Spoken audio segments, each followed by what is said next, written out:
Hi students. आज हम लोग इस चैनल में हम लोग आज नंबर सिस्टम के बारे में पढ़ेंगे, जो कि विभिन्न प्रतियोगी परीक्षाओं एवं परीक्षा के लिए भी, परीक्षा के दृष्टिकोण से भी काफ़ी ज़्यादा महत्वपूर्ण है।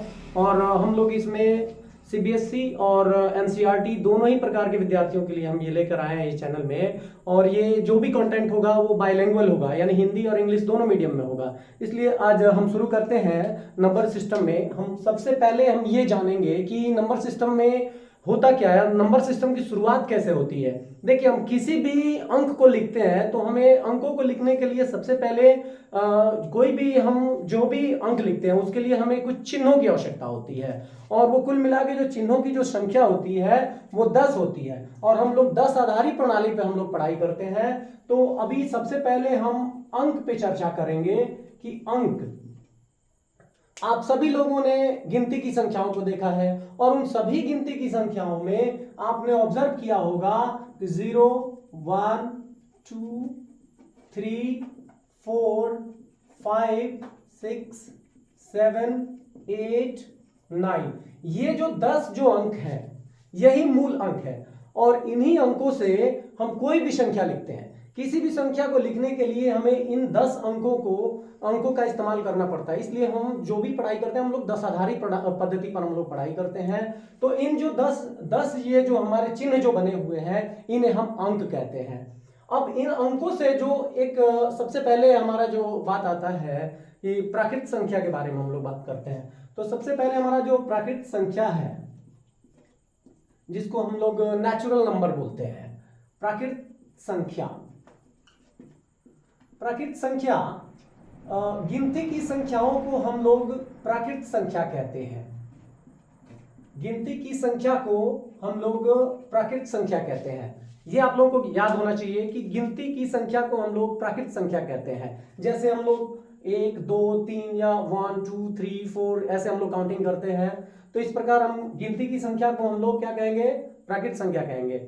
सबसे छोटी प्राकृत संख्या, सबसे छोटी प्राकृत संख्या आप इस गिनती में, इसमें जो आप देख रहे हो सबसे छोटा मान किसका है? सबसे छोटा मान हमने देखा कि सबसे छोटा मान जो है वो 1 का है, यानी कि 1 का है। अर्थात हम ये कह सकते हैं कि सबसे छोटी प्राकृत संख्या 1 होती है।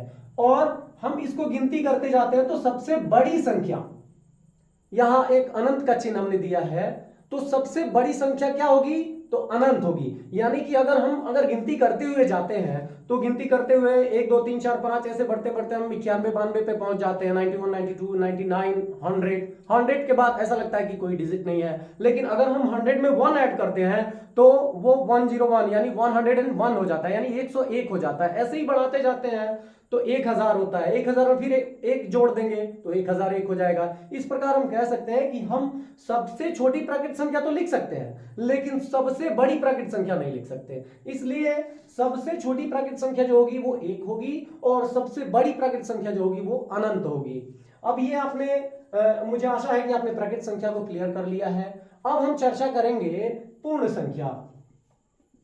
पूर्ण संख्या जिसको होल नंबर बोलते हैं, पूर्ण संख्या, इसको हम लोग होल नंबर भी बोलते हैं। अब प्राकृत संख्या में शून्य मिला दिया जाए तो वो पूर्ण संख्या हो जाती है। जैसे 0, 1, 2, 3 डॉट डॉट डॉट इंफिनिटी, यानी कि इसमें देखा जाए तो सबसे छोटी पूर्ण संख्या क्या होगी?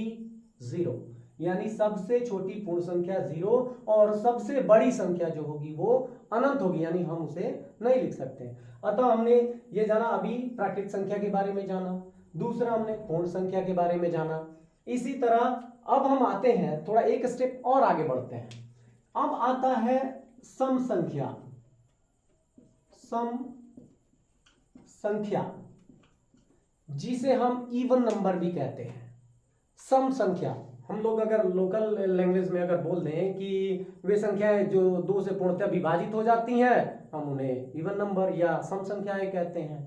तो इस प्रकार हम देखेंगे तो 2, 4, 6, 8 डॉट डॉट डॉट इंफिनिटी तक, यानी कि सबसे छोटी सम संख्या जो होगी वो क्या होगी?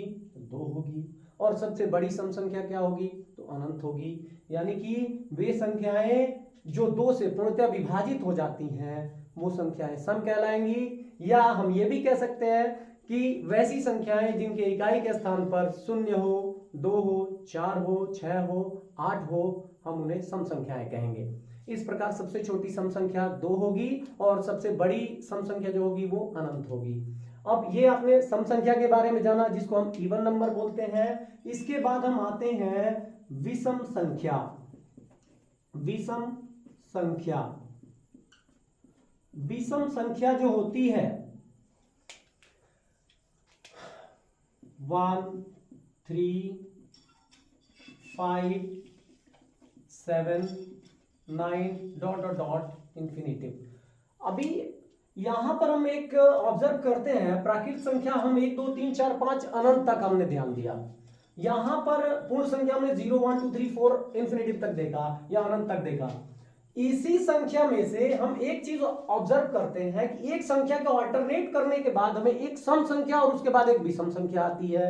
अर्थात जब 2 4 6 और 8 ये सम संख्या है तो हमारे पास बची क्या, 1 3 5 7 9 डॉट डॉट डॉट इंफिनिटिव तक। यानी कि 1 3 5 7 9 अनंत तक ये संख्याएं हमारी ओड नंबर या विषम संख्याएं कहलाएंगी। यानी कि वे संख्याएं जिनमें 2 से पूर्णतः विभाज्य ना हो उन्हें हम विषम संख्या कहेंगे। इसके बाद आता है परिमेय संख्या।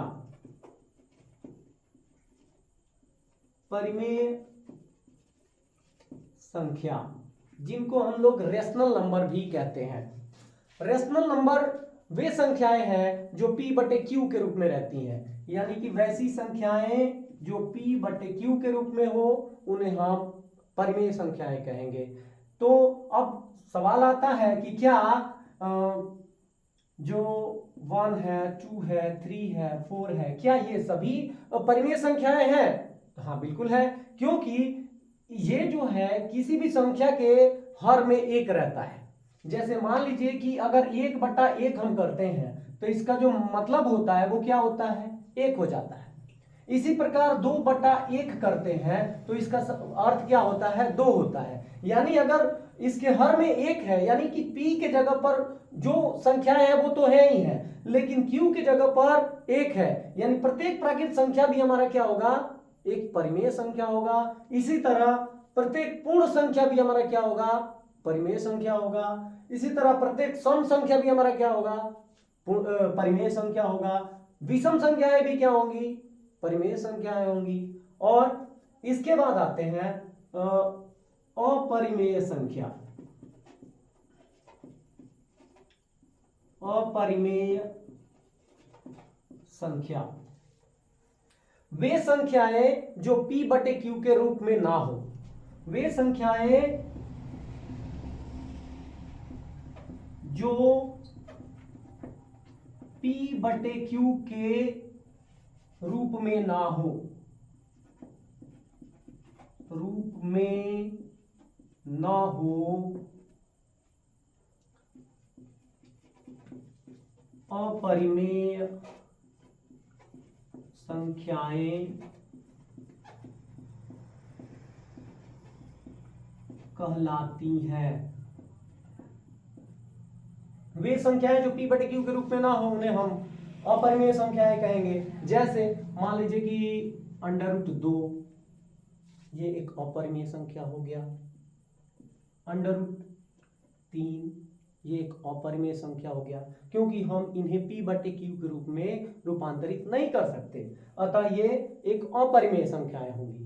देखिए इस चैनल पे आपको वर्ग 8 से लेकर BSc तक के कंटेंट आपको मिलेंगे।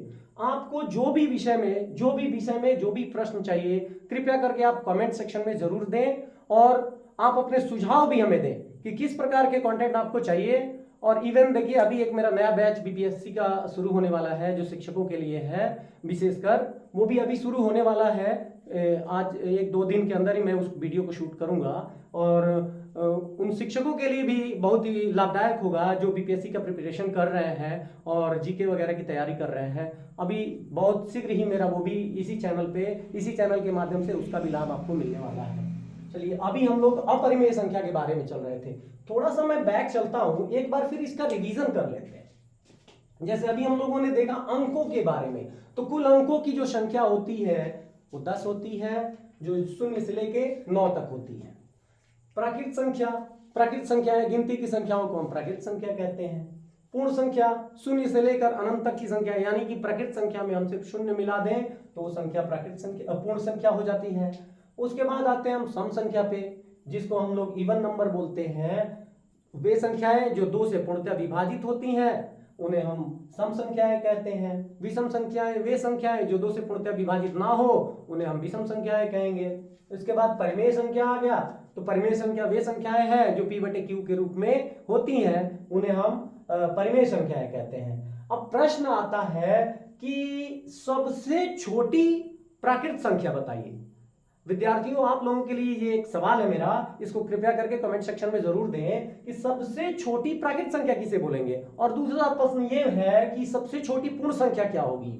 उसके बाद हम सम संख्या के बारे में कह रहे हैं कि एक ऐसी सम संख्या, अभी हमने एक और चर्चा करना बाकी रह गया कि भाज्य संख्या और अभाज्य संख्या है, जो कि हम सेकंड पार्ट में आपको लेकर आएंगे। तब तक के लिए धन्यवाद।